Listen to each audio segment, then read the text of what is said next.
마태복음 7장 1절부터 12절까지입니다.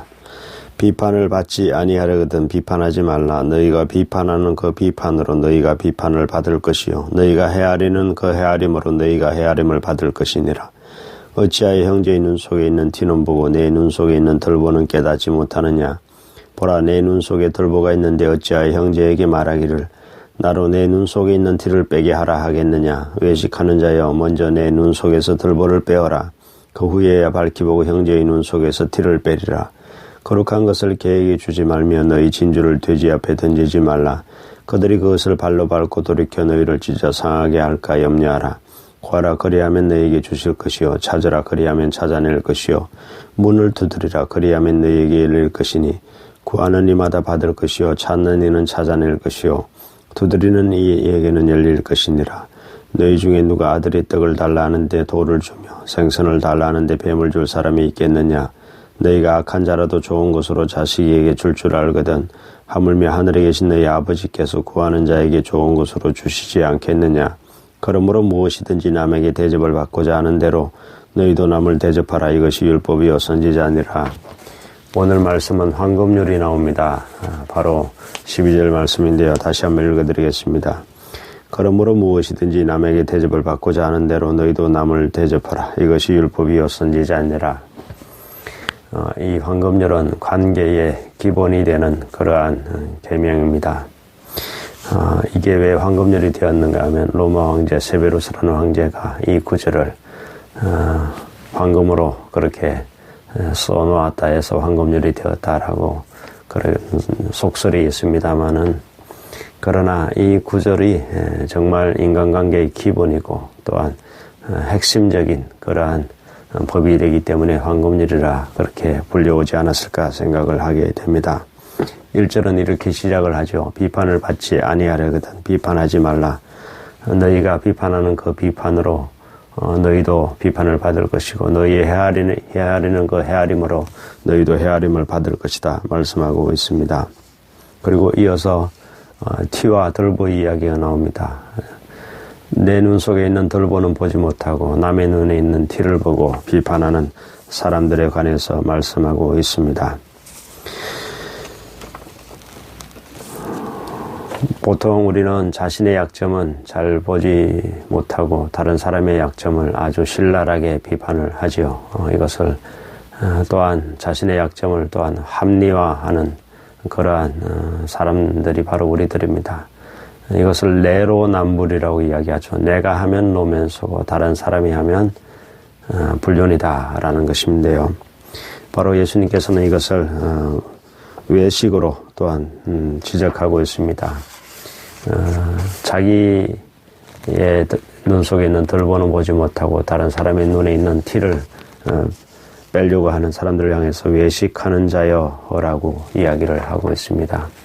예수님께서 그동안 산상수훈에서 세 가지를 말씀하셨죠. 외식에 관해서요. 이 위선에 관해서, 기도와 구제와 이 금식에 관해서, 오늘 비판에 관한 것도 예수님께서는 외식으로 말씀하고 있습니다.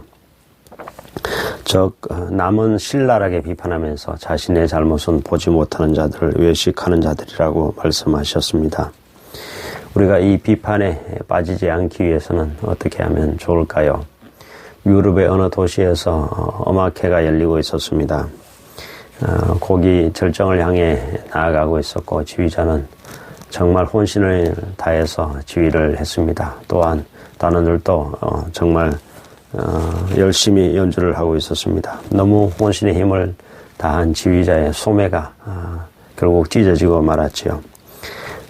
잠시 쉬는 시간에 이 지휘자는 옷옷을 벗어던졌고 서초바람으로 다시 2부의 지휘를 맡게 되었습니다. 셔츠만 입고 지휘하는 모습을 보고 사람들은 망측하다. 왜 저렇게 하는가 하고 술렁이기 시작했습니다. 그러자 바로 앞에 있던 한 사람이, 청중한 사람이 자기도 겉옷을 벗어 옆에 두었습니다. 그러자 또 옆에 사람도 겉옷을 벗었습니다. 이렇게 하여 모든 사람들이 웃옷을 벗었고 청중들 또한 서측바람으로 그 연주를 감상했다고 합니다. 연주가 훌륭하게 끝이 났지만 사실 감동적인 것은 청중과 또 지휘자와 이 단원이 이 사건으로 인해서 정말 감동을 받는 멋진 엄학회가 되었다라고 합니다. 우리는 그 사람의 입장에서 보기 전까지는 그 사람을 온전히 헤아릴 수 없습니다. 우리가 다른 사람을 비판하지 않기 위해서는 그 사람의 입장에 서봐야 합니다. 그 자리에 내려가 서라는 것이죠. 그리할 때 우리는 함부로 다른 사람을 비판하지 않게 됩니다. 예수님께서는 바로 우리들을 비판하지 아니하시고 죄인의 입장에 서신 분이십니다. 친히 이 땅에 내려오셔서 우리와 같은 자리에 서셨고 또한 죄인인 우리를 위해서 십자가에서 죽으신 분이시죠. 황금률은 사실 관계의 기본이 된다고 말씀드렸는데 인간관계의 기본이다라고 생각하는 사람들이 있는데요. 사실 이것은 반만 알고 있는 것입니다. 오늘 본문의 중간에 뒷부분에 무슨 말씀이 나오죠? 기도에 대한 말씀이 등장하고 있습니다. 구하라, 찾아라, 문을 두드리라. 그래야만 얻을 것이고 찾게 될 것이고 열리게 될 것이다 말씀하고 있죠. 그리고 바로 이어서 12절에 이 황금률이 등장한다는 이야기입니다. 무슨 말씀인가 하면 하나님을 대접하는 자가 하나님께 대접을 받는다는 이야기고 하나님을 인정하는 자가 하나님께 인정함을 받는다는 이야기입니다. 여러분 기도도 마찬가지입니다. 구하는 자가 얻지요. 구하지 않으면 얻을 수가 없습니다. 우리는 보통 하나님께 너무나 수동적으로 기계적으로 나아갑니다. 적극적으로 그렇게 잘 나아가지 않습니다. 정말 우리에게 필요한 행동은 하나님께 적극적으로 나아가 구하고 찾고 두드려야 한다는 그런 이야기입니다. 바로 이 행위는 인격적인 관계에서 즉 사람들의 관계에서 늘 일어나는 일입니다.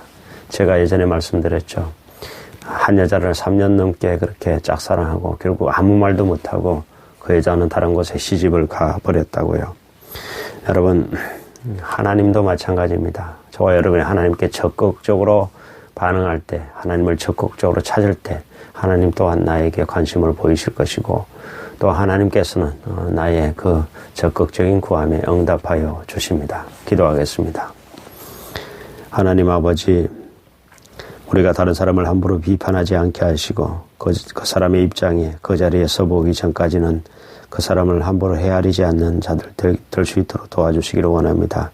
자신의 약점은 보지 못하고 다른 사람의 약점을 신랄하게 비판하는 외식하는 그러한 서기관들과 바리새인들이 되지 않도록 주님 우리를 도와주시기를 원합니다.